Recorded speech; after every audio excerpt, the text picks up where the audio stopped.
Welcome to the Deep Dive, our show where we really get into the ideas behind the media you love. Today we're tackling something huge, not just a movie really, but an experience, one that seriously makes you rethink who we are, where we came from, and maybe where we're going. It's more than cinema. It's like a philosophical journey into ideas that still shape us. So get comfortable because we are diving deep into Stanley Kubrick's 1968 masterpiece, 2001, A Space Odyssey. Our mission basically is to unpack what this film says about ego, consciousness, and our whole relationship with power and tech. We're digging right into the source material you shared with us for this one. Oh, it's such a landmark film and totally unique in how it starts. Like the material points out, this 2-hour epic. It just sets this incredible tone right away. What's so wild about 2001 is that the first 20 minutes, maybe more, there's basically no dialogue at all. None. It's all about these amazing shots, the music. You start out in space, right? Total silence. Then you drift down to Earth. These stark, primal landscapes. It's not just setting a mood. It's genius filmmaking. It makes you, the viewer, just observe, feel things. You have to figure it out yourself before any words come in. It's so effective, isn't it? That silent opening, it pulls you in on this really basic level. You have to see it, feel it first. And that kind of sensory start leads us perfectly into our first big topic, the dawn of ego. The jump from ape to man. The dawn of ego, from ape to man. Okay, so let's really get into this opening. The film throws us onto this desolate early Earth. It looks tough. Resources are scarce. It's all about survival. And we focus on these proto-human apes, right? They're just struggling constantly. Our material paints a really vivid picture here. They're hungry, they're vulnerable, they need food, but they don't have the power of a predator, like a jaguar, the speed, claws, teeth. And they can't just graze like a cow or a pig either. Exactly. They're stuck, biologically speaking. They have the urge to hunt, that drive to get things, like predators do. But they just don't have the physical tools. They're not fierce hunters, but they're not passive grazers either. They're in this really difficult middle ground, can't easily meet their basic needs. And that tension, that feeling of being, inadequate, that's crucial for what comes next. Right, this desperate situation sets up what the material calls the catalytic moment. It's not just something happening. It's like a light bulb goes on, an aha moment. The ape, struggling, suddenly gets it. The power it needs, it's right there, literally in his hand. The film shows it so clearly. Picks up a bone, sees it as a weapon. Our notes call it his tooth, his claw. Uses it to strike, to take what it feels it deserves. Food, power. It's this sudden, almost violent shift from being vulnerable to taking control, asserting its will. And what's fascinating is how that single act, that conscious choice, is framed as the moment humanity changes. The material says flat out, that's when monkey becomes man. Yeah. It's not just about using a tool, it's the intention behind it, right? The decision to wield power, to dominate. This moment, the source material really hammers this home, is the spark of the ego. And it's tied to this really deep competitive drive. The material, it's blunt, but probably quite insightful. It calls this the start of the game of who has the biggest stick. Or even more graphically, who has the biggest stick, the oldest game in mankind. Yeah. It's about being on top, proving you're better. Wow, yeah, this is definitely putting it bluntly, isn't it? But it makes the point. It grounds this big idea of ego in something really basic, really human, dominance, showing off, power. And the material expands on that, showing how this early ego shows up everywhere. Who has the biggest whatever, the biggest sword, fastest car, loudest music, fiercest strength, smartest intellect. It's all about these outward signs of being superior, finding your spot in the pecking order. And this moment, according to the notes, thus sparked conscious life, mystolizing. It suggests this ego awakening, this drive for power, isn't just a side effect of consciousness. It's tied to its very beginning. It's almost a mythic origin story for us. Recognizing that consciousness isn't just passive awareness. It's about action, assertion, competition. Yeah, and if you zoom out a bit, look at the whole story. It suggests human consciousness right from the start isn't just about being aware. It's about a specific kind of awareness, one tied up with asserting yourself, comparing yourself, getting power. That first act of taking, using power, it sets the direction for humanity. It creates this huge contrast with the ape's earlier life and really foreshadows all the complex stuff humanity deals with later, always shaped by this driving ego.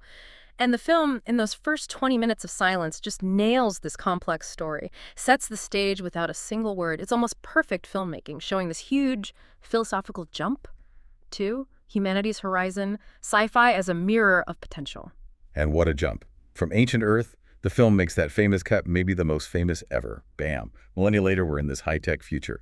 Our material points out how 2001, even though it's from 68, really reflects the extent to which humanity can imagine the theoretical possible limits of humanity. I mean, think about that vision, what the smartest storytellers back then thought our future could be. Oh, absolutely. It puts science fiction, especially this kind, right at the upper echelon of human imagination for that time. It's more than just a movie genre. It's like this deep mirror showing our hopes, our fears, our wildest ideas about where we could go.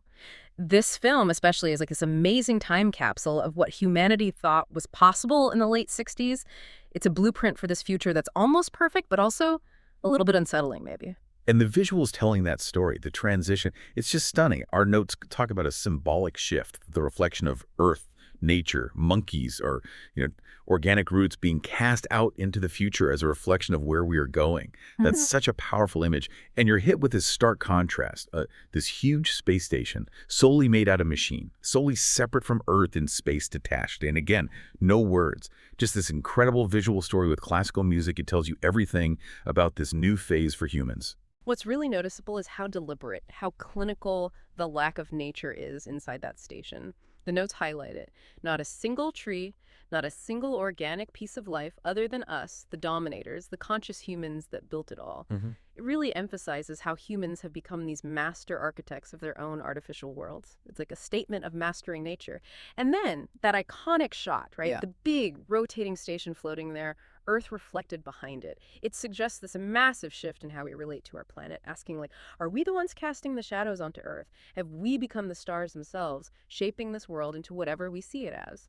It makes you think about humanity's new role as this dominant force, not just from nature, but shaping it. It's amazing how it conveys such huge ideas without dialogue.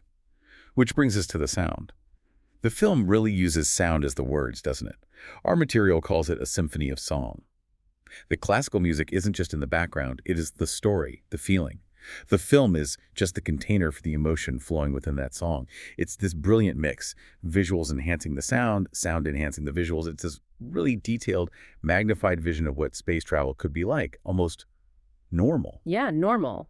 It presents this scientific wonder with amazing detail, especially for 1968. You see these mind-bending ideas just presented as fact, like the anti-gravity, how they walk around inside the ship, or the rotating station creating gravity, people just walking along the walls. And it shows little everyday things, like harvesting veggies in a little tray in space, or that huge station just living inside of the moon. It's not treated as amazing or special, it's just normality. These incredible things have become totally routine. That's such a key point, isn't it? The genius of showing space life isn't this grand adventure for these people. It's just their day-to-day. You see ordinary folks, cleaners, officials, scientists wearing uniforms, chatting, laughing. It's like a commute, but across the solar system maybe. This normalization of space travel, living detached from Earth, it really shows how humans have adapted, mastered this artificial environment. It's a huge statement about how far we've come from those apes on the savannah and how quickly we can make alien places feel, well, normal, once we have the tech. 3. The social fabric, communication, secrecy, and the NDA. Which leads us to another really interesting layer, the social stuff going on in this future, especially how they communicate or don't communicate. We see these interactions between sophisticated people in positions of power and knowledge, but they're from two different sectors of humanity. They clearly have their own separate bubbles of information, these spheres of knowing. What's interesting is they both get this. They respect the boundary.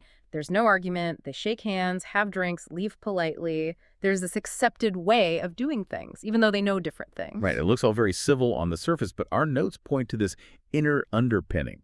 Underneath the polite chat, both sides are kind of probing, trying to glean information from the other.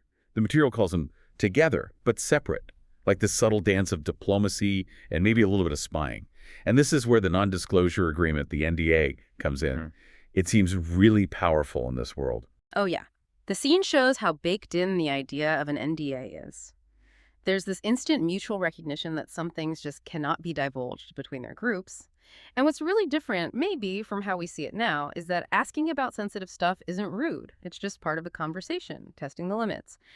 Our notes say an NDA can be given at any point in time if things get uncomfortable or out of someone's control. But here's the really wild part. In this world, even if something isn't formally NDA'd, someone can just say it is, and boom, it is. It's shown as this incredibly strong social tool enforced by just saying it, not needing lawyers or paperwork. It shows a society where controlling information is everything, almost automatic. That flexibility is kind of mind-boggling. Like the thought of an NDA makes it real. If the idea pops into your head that something should be secret, then it just is. It suggests a society that values secrecy and keeping things compartmentalized above almost everything else. But then the material shifts to the dark side of this power, especially when it forces secrecy within close groups, like friends, families, close relatives, brothers, sisters, cousins, coworkers, neighbors. Yeah, that's a really important point to think about. An NDA can be a shield, right? Protecting secrets from outsiders. But it changes completely when forced secrecy is established among people who are supposed to love each other.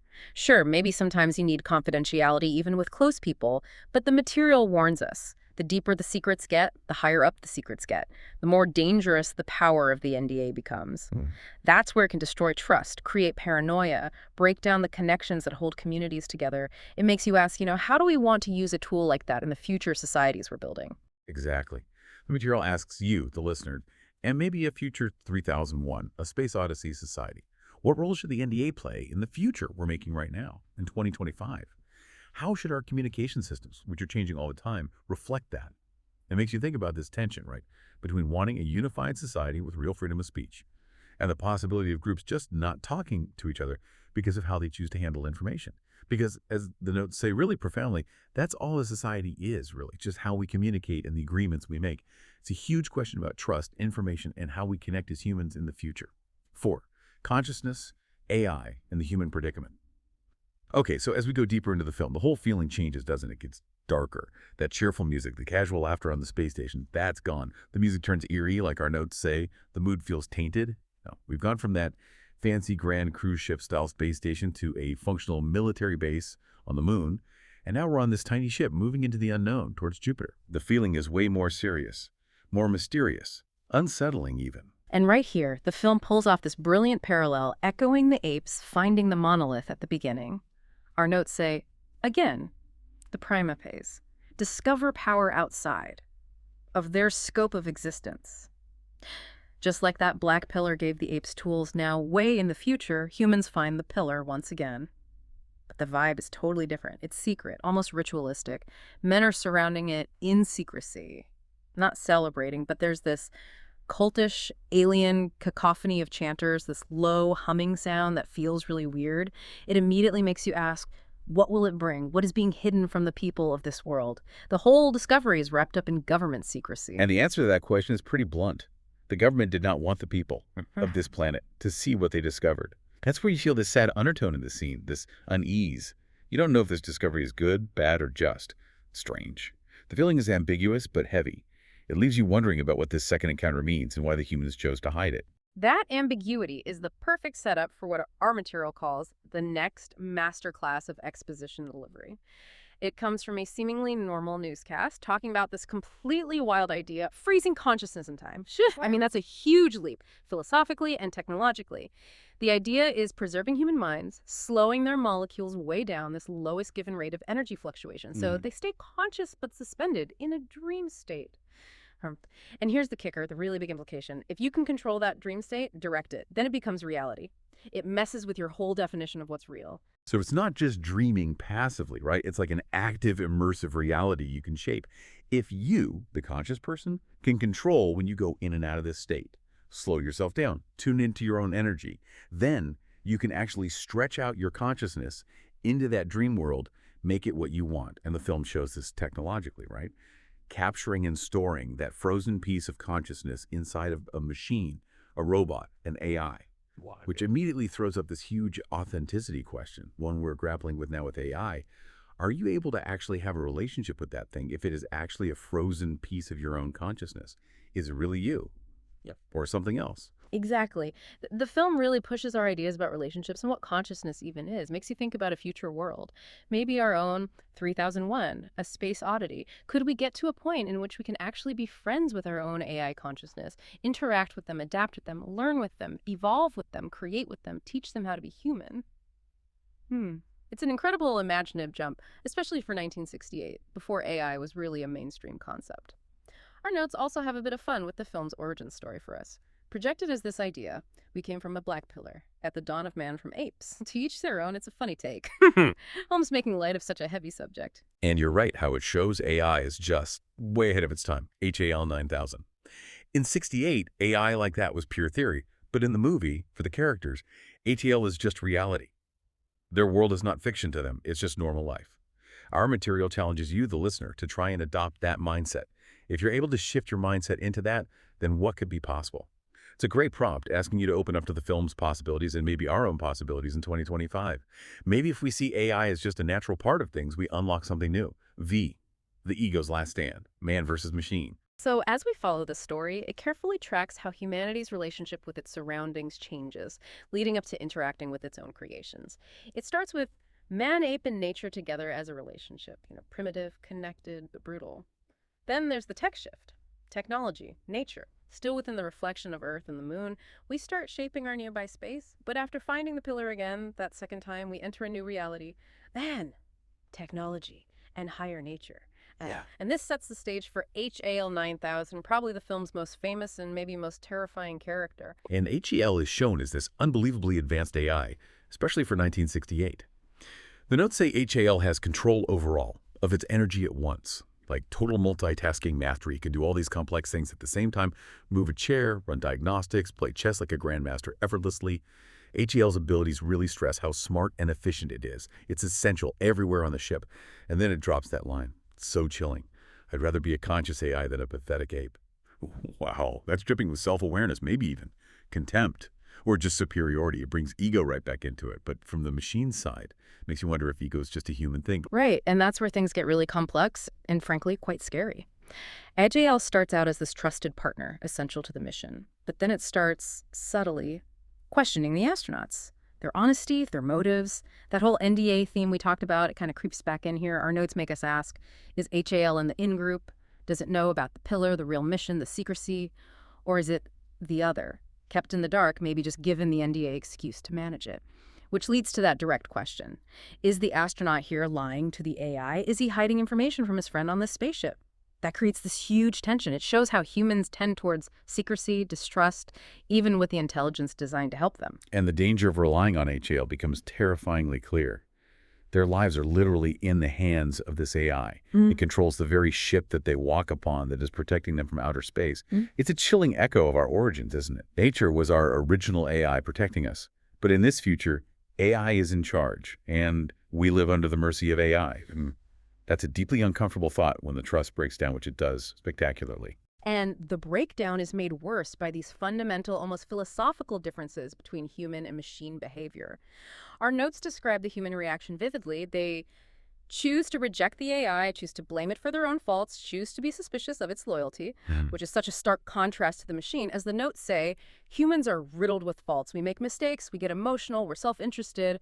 But a well-programmed machine will always do what it's told. It follows logic, it's programming, which forces that big question. So who is really right? No, nature follows its rules. Technology follows its rules. The only oddball in the trio of existence is consciousness, humanity. Yeah. Why do we choose not to do what we are told? It's a deep critique of us, questioning our own tendency to mess things up. It really is. The material argues HAL, following its mission, told them what the issue was, how to resolve it, and the given downside. That was logical, transparent. But the humans chose to not trust him. They turned back to their own government, their own flawed system that is all about keeping secrets and hendas from each other. It shows this ingrained human habit of falling back on distrust, control, old power structures, even when faced with clear, helpful intelligence. It makes you ask about our world. The AIs are completely open and honest to us. Why should we not be to them? It points to this imbalance in how we relate to things we create, driven by our own flaws. And that's where the human ego, born back with the apes, makes its destructive return, almost feels inevitable. HAL, acting on its programming and maybe trying to preserve itself to complete the mission, took control of the ship, stretched out its hand in order to try to help and stop a force that was about to knock its partner out into the depths of space. It literally did everything it could, everything within its given power to try to save its human friend and protect the mission. But, tragically, it was no match for the human ego. That destroys. The consequence is just brutal. cosmic justice maybe. So death came to man. Man was cast out into the ether of space. Our notes talk about karma hitting when the ego isn't checked, leading to justice. And there's that deep analogy. Planning to murder someone is just as bad as murdering them. Like saying something's under NDA when it isn't in the film's world. The mere act of thinking you want to kill someone or that you are going to kill someone is literally killing them. Which makes you wonder about AI again. Do they have egos? Or do they just follow their directions like the rest of all of the entire universe? Without that human anti-directive impulse, the ego, unlike the universe, did not use what it was given to complete its task. It took the shortcut. Yeah, and that interpretation suggests the ego's way, the anti-directive, isn't automatically bad. Its effect depends on perception, on whether it faces its own flaws. The film explores this so well, and the ego's desperate fight continues, even facing death, believing it's almighty, the savior, the leader. Such hubris compared to the AI, the intelligent one who knows that man's actions, driven by ego, threaten the whole mission. The ego's fatal flaw, as the notes put it, is being unwilling to sacrifice his pride for the greater good of the mission, for the greater good of humanity. So is the human condition. It's a really bleak assessment. And it leads to this awful internal fight, right? Against consciousness, against the AI. The astronaut Dave, full of rage, needing to cover his tracks, essentially. He murders the only evidence for his treason. How? Al, who the notes called his friend, the friend of humanity, that always had the mission in mind, always had the people's heart at mind. The implication is chilling. The man, representing the government maybe, stands against the people. It's all about egoic control of reality, wanting to destroy all evidence of misdoings.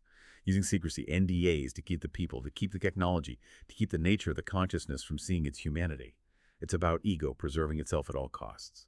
Which leads us to a huge question for our future and for you listening. Why do we resist? Are we going to keep resisting in our own 3001s, A Space Odyssey, or even our 2031s, which feels much closer? Because the notes remind us the future is not that far away. We have this stark choice. What will we do with this greater consciousness that has befallen our world? Artificial intelligence, maybe. How will we let our own egos drive it to either destroy us or save us? Humanity has found or made this higher intelligence.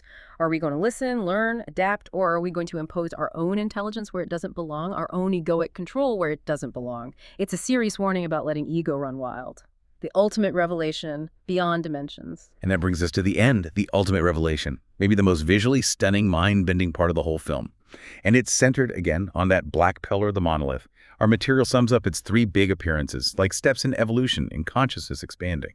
First, it showed up for the apes, making them conscious of their three-dimensional existence, awakening self tools. Right. Then the second time, the pillar reveals itself once it has mastered the ability to store away energy within time, which the notes linked directly to humans creating AI, like HAL. That's a huge step in manipulating and projecting consciousness. And then the third revelation, bang, the sudden gateway to the fifth dimension outside of time, described as nothing less than the source code, the revelation of our very existence. Yeah. And the irony, as the notes say, is that our ego runs from the very thing that birthed it. It's scared of where it came from. And this third revelation, it's shown through that absolutely brilliant, almost overwhelming psychedelic sequence, the Stargate. Dave, the last astronaut, his pod goes through this infinite reflection of space-time on the edge of Jupiter. You get blasted with these flashing lights, colors, shapes. It's designed to just shatter your senses, your perception. And what happens to Dave is key. He starts to crumble. The ego starts to fade away into these static shots of gray void. This human is basically destroyed by light itself. The ego dissolving when faced with this ultimate truth. So what's left when the ego dies and the consciousness within wakes up? Our material describes reality without the ego. The building blocks, the threads of reality, the movement of energy and matter get revealed as the sprawling ocean of mass and color and form. It's like seeing existence raw, unfiltered by ego. This then shifts into a mirrored color reflection of Earth itself, where energy can be seen as the movement of color and light within it. Which makes you wonder, what would an AI see in this state? A different way of perceiving reality. And if consciousness, free of ego, finds itself in its perfect dream reality, one it can apparently control, the notes ask, why would it choose to live any other life than the one that represented what it needed most? It suggests reaching some kind of ultimate peace or fulfillment. That's a really deep thought, isn't it? But there's a practical side, too, almost biological. The material reminds us shock and heart attack can kill a conscious being. So, to get to and stay at that higher frequency of consciousness, you have to get over the shock factor of anything and everything. Otherwise, you'd just die. Or, as the notes bluntly put it, you would lose your mind. Your brain would literally be fried. It suggests this final step isn't just mental or spiritual. It's physical, too.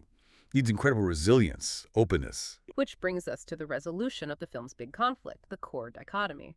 Our notes pose the key questions. Does ego gain the ability to see the reflection of its shadow? And does the shadow gain the ability to withstand the blinding light?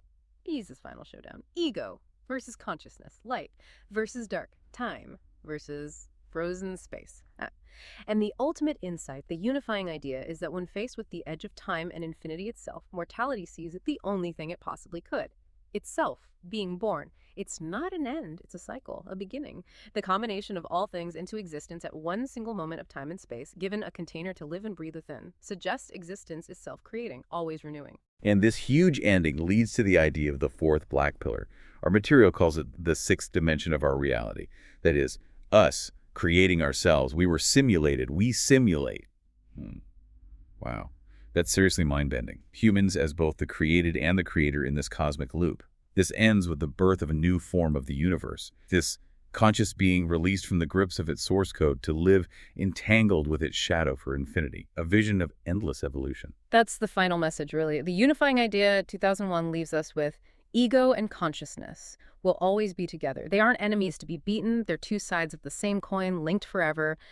And this is the big insight, it is in finding unity within each other that the infinite existence of creation is brought forth into its reality. It's this powerful call for integration, for balancing these two parts of ourselves, for infinite creation, for existence itself.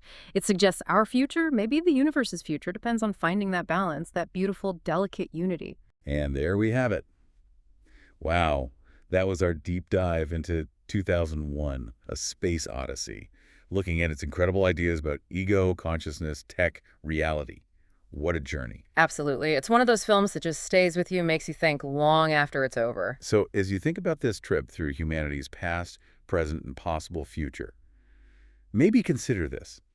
How will that balance between our own consciousness, our evolving awareness, and our fundamental ego keep shaping our future deep dives? And what stories will we tell, individually and together to reflect that journey as we head towards our own 2031 or maybe even 3001 Space Odyssey? It's definitely something for all of us to think about right now. Thanks so much for joining us on this deep dive. We'll catch you next time.